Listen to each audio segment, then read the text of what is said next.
What is good, y'all? Welcome back to the Bro. Welcome back to a brand new video. We are here, we are back, and we're going to be talking about some of the news that has come out at Miami Heat training camp regarding the new offense, apparently that is in the works. So very excited for that. We're going to be talking about that. Get your comments in below, your likes, subscribe if you guys are new. You guys know what to do, man. Let's get this to 3K as soon as possible. We're trying to get more engagement on these videos. I know I haven't been as consistent over the past few months, but obviously now that the season is back in full flow, we're here to stay. We're going to be uploading every few days, so make sure y'all leave a like, subscribe if you guys are new, turn on your post notifications, and yeah, comment down below your thoughts. So this is coming straight from the source, which is the Miami Heat themselves, the players, the coach, Spo. Obviously, you know, last year it was no secret that the offensive struggles were a very, very big reason as to why this team never reached its full potential. Obviously, injuries also played a part in that, but, you know, just in general, the offense wasn't great. You know, this team couldn't really score the ball. And there are a few reasons for why this was the case. Now, the Miami Heat were bottom 3 in three-pointers attempted and bottom 3 in rim shots attempted.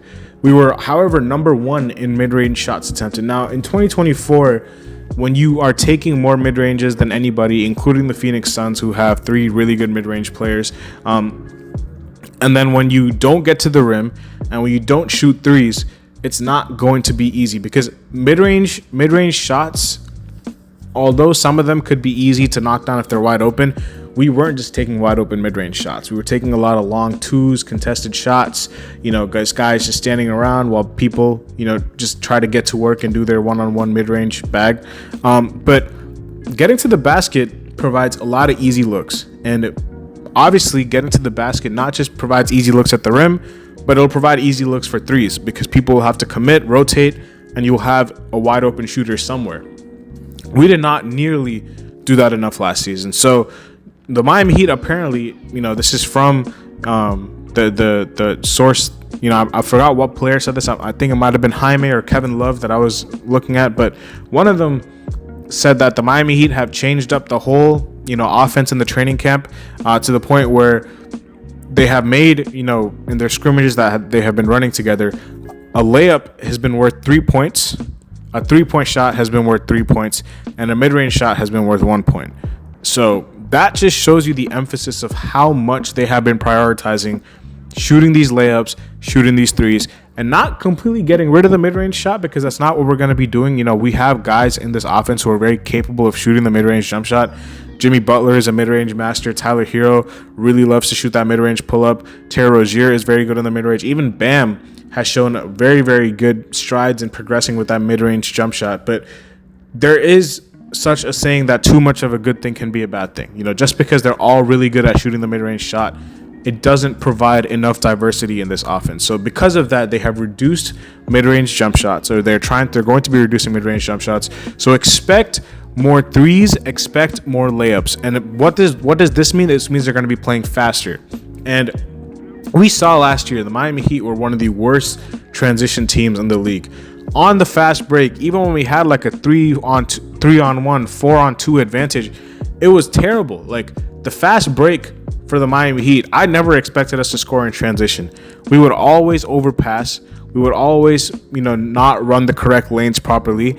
Just the simplest things we would do wrong in transition. When you have a numbers advantage, someone would overthink. They would have a wide open layup. They would pass it out. Then the defense would catch up. It would be absolutely just terrible. So the transition offense for the Miami Heat was arguably even worse than the half-court offense. The one thing that really saved the Miami Heat in a lot of these situations was getting to the free throw line, because they had guys like Jimmy Butler, they have guys like Bam who will draw fouls. I do want Tyler Hero to draw some more fouls. I think he, you know, should get to the basket more. And same with Terry Rozier. I think Terry Rozier is the one player alongside Jimmy who has consistently throughout the course of his career been able to get to the basket at will. But, you know, Terry Rozier also has one of the worst rim finish rates in the NBA. So I do want him to improve on that point as well. But I do like the fact that they acknowledge that the offense is an issue. I don't think I've heard this talk from them last season when they were coming into training camp. So they do see that it's an issue.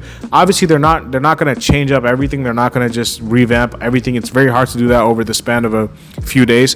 But emphasizing threes, emphasizing layups, emphasizing to play faster is definitely a good sign when it comes to the offensive consistency and performance in this season. So we'll see how it works. We'll see if this will even come to fruition. Obviously, for that to happen, I do believe health is going to have to play a big factor into this. We're going to have to stay healthy. We need to make sure that we do not get hurt or lose players, key players. We've had one of the worst injury lucks over the past two years. It's been absolutely terrible, the amount of injuries that we've had. So definitely do want to see those injuries decrease.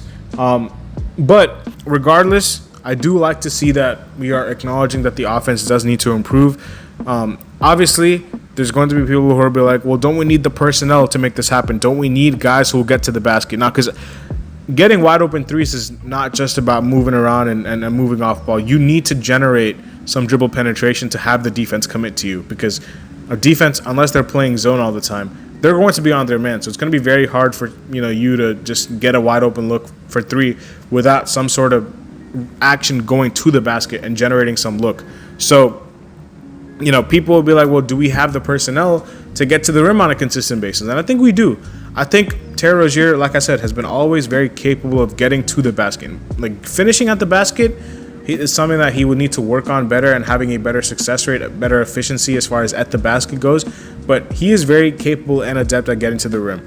I feel like Jimmy Butler, I understand he's older now, but when he wants to be, he can be a very, very, very forceful, player in getting to the rim. Bam Adebayo, I feel like against a center or against even a power forward, I feel like he's obviously a big man, so he's not going to be on the perimeter too much, but he can get to the basket. And I think Tyler Hero, this is the stride that we need him to take. I think we need to see Tyler Hero breaking down a defense more. I think we need to see him kind of get to the rim without using a screen sometimes. We need to see him, and when he gets to the rim, instead of shooting a floater over two people, passing it out, kicking it out for a wide open three. We do want to see that from Tyler Hero as well. I do agree. It would be a lot easier if we had some guys like, I don't know, like a Donovan Mitchell or a Damian Lillard, guys that we were linked to, but we don't have that. So we have to make do of what we have. And, at least we are trying, even if it doesn't work out with the personnel that we have. If we get to the basket and just start missing every wide open three that we have when we kick it out to open shooters, I will be disappointed, but I will also understand, okay, that's not really our fault. Like, we can't really do much about that. Like, maybe we can invest in some better shooters, but the point is they're trying to, find some sort of remedy to making the offense work better. And it's not going to be extremely like wholesale changes.